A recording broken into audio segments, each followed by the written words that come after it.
ఎలా అనిపిస్తుంది అంటారు? అలా ప్రాబ్లం ఉంది. 100కి 90 పైసలు అంటున్నారు. వచ్చే జనవరి నుంచి కూడా రీడింగ్స్ ఇంకా పెరుగుతాయి అంటున్నారు. 10 యూనిట్లకి 255 రూపాయలు వేసానండి. ఏం చెప్పాలా? 10 యూనిట్లకి ఎలాగా? ఇదివరకు మినిమం ఛార్జీలు ఉండేవి కదా సార్. మినిమం ఛార్జ్ కూడా లేదుగా.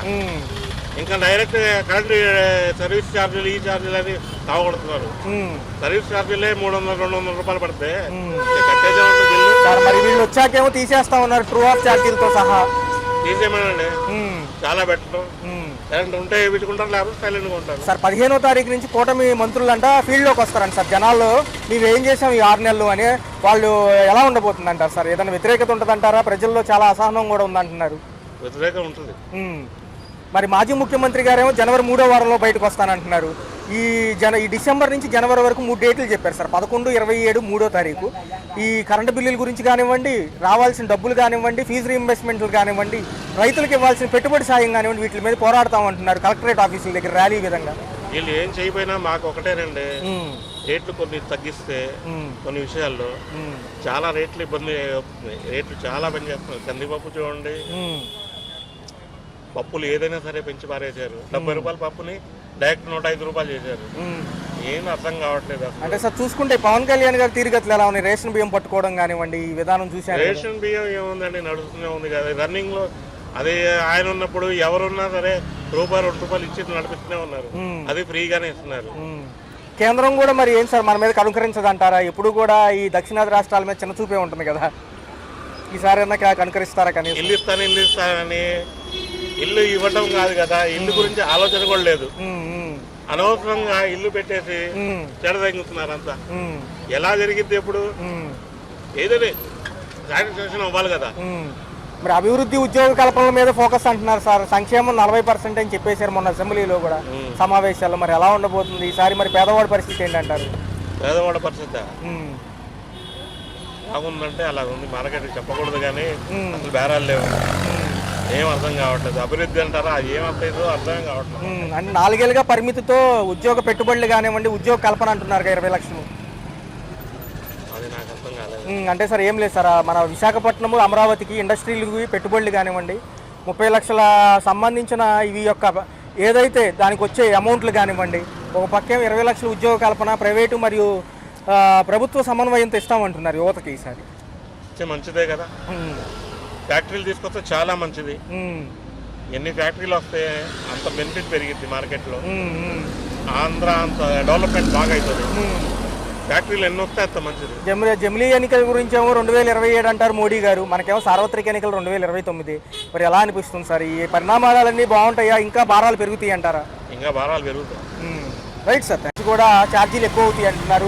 100కి 90 పైసలు అంటున్నారు. ఎలా చూడాలంటారు? మనం ఏం చేసేది వాళ్ళ ఇష్టం, వాళ్ళు పెంచుతారు, మనం కట్టం తప్పదు. సార్ ఎలా అనిపిస్తుంది? చెప్పండి. కూటమి నాయకులు 15వ తారీఖు నుంచి జనాల్లోకి వచ్చి 6 నెలలు ఏం చేసామని చెప్తానంటున్నారు మంత్రివర్గం. కానీ మంచిదేనంటారా? రేట్లు భయంకరంగా ఉంటాయి. లోపలికి వెళ్తే 110 రూపాయలు అయిపోయింది. సార్ గతంలో ఎంత అయ్యాయి, ఇప్పుడు ఎంత అవుతుంది? అంతే నాన్న, ఏమీ లేదు నాన్న. ఎవరు వచ్చి ఏం చేసేది లేదు. మన బాధలు మనవి, మన కష్టాలు మనవి. పవన్ కళ్యాణ్ గారు ఉన్నారు కదా సార్, రేషన్ బియ్యం పట్టివేత ఏమంటారు? ఆయన ఏదో డిప్యూటీ చేయడం పట్టుకోవడం అని పని, ఇంకేముంది అని పని. మాజీ మంత్రులు కూడా ఈ నెల 11, 27, వచ్చే నెల 3వ తారీఖుల్లో ఈ యొక్క జనంలోకి వచ్చి ఏమేమి జరగలేదో చెప్తామంటున్నారు. ఎలా అనిపిస్తుంది? మంచిగా చేసే ప్రజలు సేవ చేస్తే మంచిదే కదా. జనవరి 3వ వారంలోనేమో జగన్ గారు వస్తానంటున్నారు సార్. ఎలా అనిపిస్తుంది? ఎవరు వచ్చినా ఏం చేసాం, మన బాధ మంది, మన కష్టం మంది. ఎవరు ఏం చేయలేరు మనం, అంతే కదా. Okay sir. ఎంతైనా మనం కట్టుకోవాల్సిందే, తీసుకోవాల్సిందే. రూపాయి 10 రూపాయలు అయిపోయింది. అవునా కదా? అవును సార్.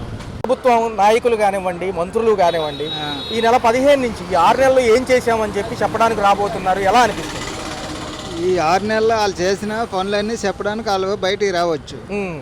వీళ్ళు దేనికి వస్తారంట? ఇటుపక్క చూసుకుంటేనేమో మాజీ మంత్రుల వర్గం కూడా 3 డేట్లు ప్రకటించారు. ఒకటి ఈ నెలలో 2 ఉన్నాయి, వచ్చే నెల 3వ తారీఖు వరకు వచ్చి అమ్మకు సంబంధించిన వందనానికి డబ్బులకు సంబంధించి, వసతి దీవెన, నాడు నేడుకు సంబంధించి, రెండోది కరెంటు బిల్లులకేమో 27వ తారీఖు పెట్టుకున్నారు. ఈ 11వ తారీఖు ఏమో రైతులకు ధాన్యం కొనుగోలు, రెండోది వాళ్ళకి పెట్టుబడి సాయం గురించి అంట. ఎలా ఉండబోతుంది? కలెక్టరేట్ల దగ్గర ఈ యొక్క రిప్రజెంటేషన్స్ ఇచ్చి ర్యాలీ చేస్తారంట వైసీపీ వాళ్ళు. వాళ్ళ ర్యాలీ కలెక్టరేట్ల దగ్గరగా టీడీపీ వాళ్ళు విమర్శించడానికి, వాళ్ళు తిట్టడానికి అయితే వాళ్ళు వస్తారు. పని చేయడానికి పనికిరారు వాళ్ళు. పని చేయడానికి మటుకు వాళ్ళు పనికిరారు. ఓకే, పని చేయడానికి పనికొస్తే అలా జనాలు వాళ్ళకి ఇచ్చిన గౌరవం వాళ్ళు నిలబెట్టుకుంది.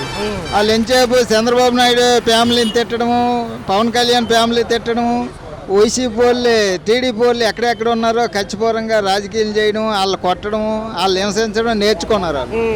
అది ప్రజా పరిపాలన అనేది వాళ్ళకి ఎవరికి కూడా తెలియదు. ప్రజా పరిపాలన తెలుస్తుందని జగన్మోహన్ రెడ్డి ప్రజా పరిపాలన చేశాడేంటి, కాకపోతే లాన్న చేశాడు కాబట్టి ఆయనకు ఒక గౌరవం ఇచ్చారు.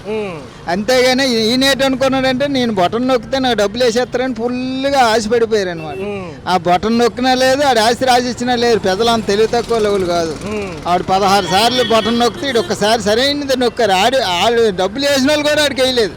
ఇంకా బుద్ధి రాకుండా కలెక్టరేట్లు చేస్తాము, ధర్నాలు దేనికి చేస్తారు వాళ్ళు. ఒక పక్కేమో వాలంటీర్లు 12వ తారీఖు నుంచి మహాధర్నాలు దిగుతామంటున్నారు.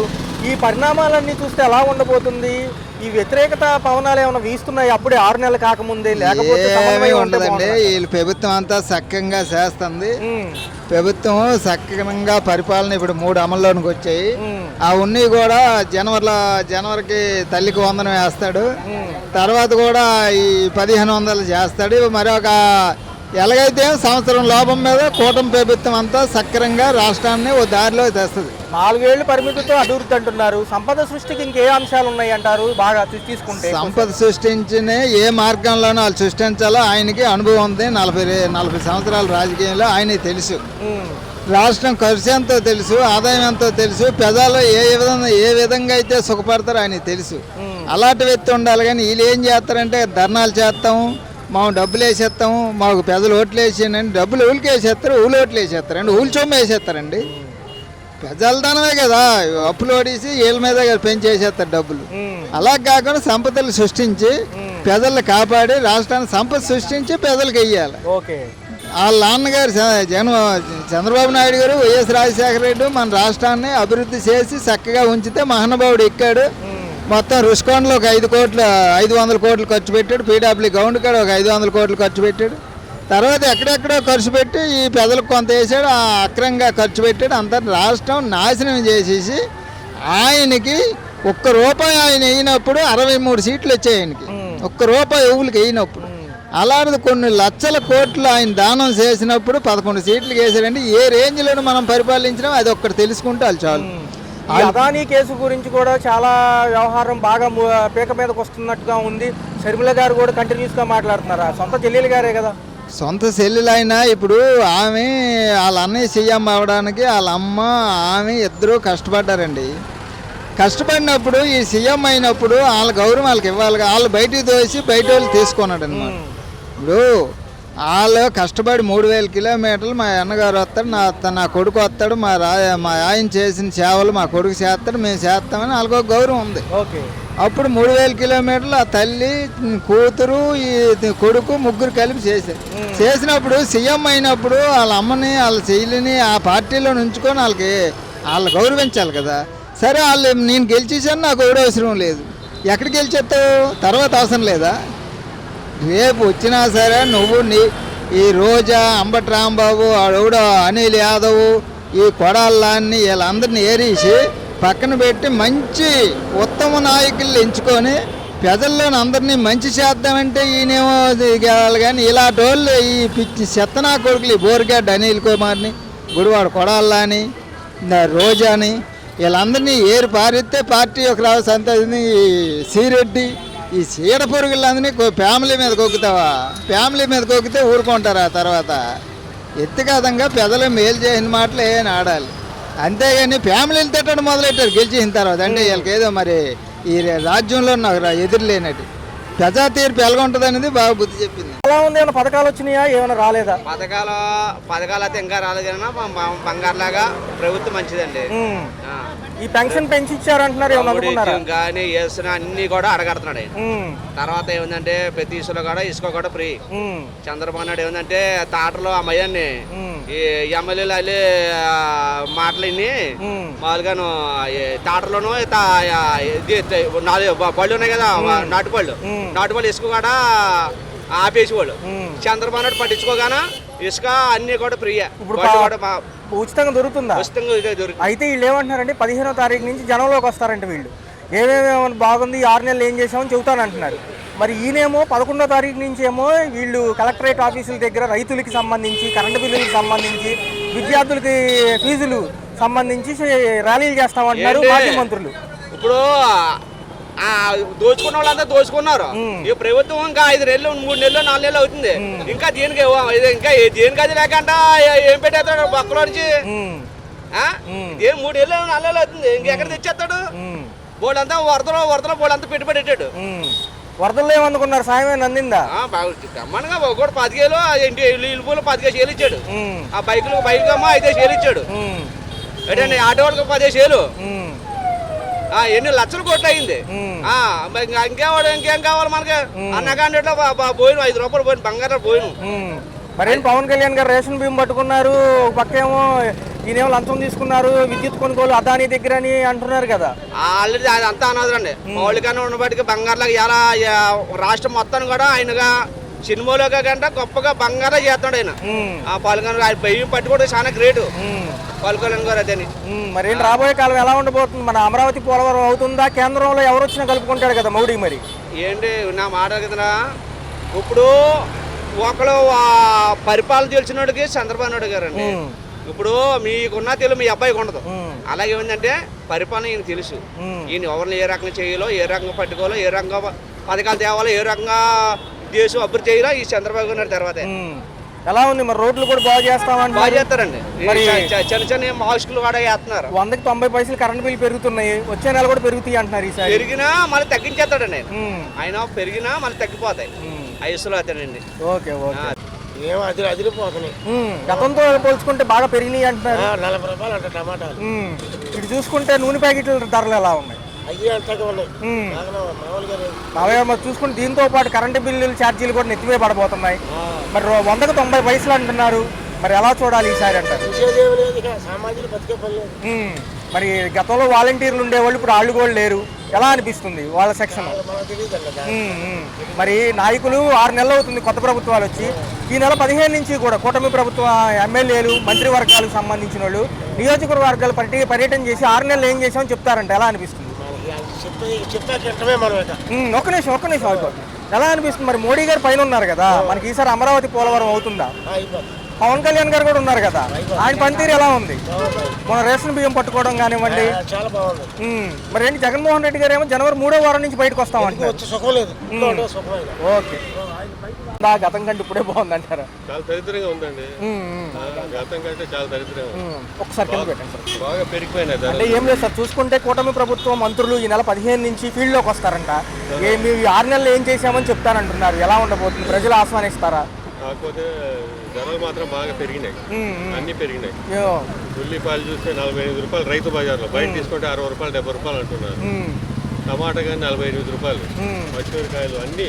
కరెంట్ ఛార్జీలు కూడా పెంచారు కదా సార్, 100కి 90 పైసలు. ఇదేనండి ఈ కరెంట్ ఛార్జీలు 100కి 90 పైసలు. కరెంట్ ఛార్జీల గురించి అంత అవగాహన లేదండి. ఇది బయట మాత్రం ఇవన్నీ సరుకులు అన్ని పెరిగిపోయినాయి. జనవరి నుంచి వచ్చే బిల్లుల్లో ఇవన్నీ రెప్లికేట్ అవుతున్నాయి అంటున్నారు. సెంట్రల్ గవర్నమెంట్ మాత్రం జిఎస్టీ అని అదే అని మనుషులకి ముంచుతా ఉంది. దాదాపు ఇప్పుడు వచ్చి 35% అంట. డిసెంబర్ 21 డిసిజన్ తీసుకుంటారంట. అది ఎంత నిజమో తెలియదు కానీ జిఎస్టీ అని ఒకటి బాగుతున్నాడు. పాల పైన, పెరుగు పైన, మజ్జిగ పైన. అసలే వచ్చే దాంట్లో 30% తీసుకుంటున్నారు. మళ్ళీ దీనిపైన మళ్ళీ ఎట్లా అండి జిఎస్టీ? చాలా ఘోరంగా ఉంది పరిస్థితి. గత ప్రభుత్వం మాజీ మంత్రులు కూడా డేట్లు వేసుకున్నారు సార్. 11, 27 ఈ నెల, వచ్చే నెల 3 వరకు అనేక అంశాలపైన కలెక్టరేట్లు ముట్టడి ర్యాలీలు అంటున్నారు. కరెంటు బిల్లులకి, విద్యా దీవెన పథకాల పైన, రైతులకు ఇవ్వాల్సిన డబ్బుల పైన. మరి ఎలా ఉండబోతుంది సార్ ఇదంతా? చెయ్యాలండి. ప్రతిపక్షం అన్నాక తర్వాత ప్రజల వైపు పోరాడాలి. ఇప్పుడు ఓట్లు వేసి గెలిపించాం ప్రభుత్వానికి. ప్రభుత్వం మాత్రం ఇలాగేమి పట్టించుకోవట్లేదు. మాజీ ముఖ్యమంత్రి గారు జనవరి 3వ వారం నుంచి బయటకు వస్తానంటున్నారు ప్రజల్లోకి. ఆయన కూడా తప్పకుండా రావాలా. ఇదివరకు చంద్రబాబు నాయుడు గారిని వచ్చారు ప్రతిపక్షంలో ఉన్నప్పుడు. ఇప్పుడు జగన్ గారు కానీ రావాలా సార్? మోడీ గారు ఎవరు వచ్చినా కలుపుకుంటున్నారు. అభివృద్ధికి మనకి ఫండ్స్ ఖచ్చితంగా ఇస్తారంటారా, లేకపోతే దాట వేసే చర్య అని అంటారు ఈసారి? మోడీ గారి ప్రభుత్వం అంతా జీరో అండి.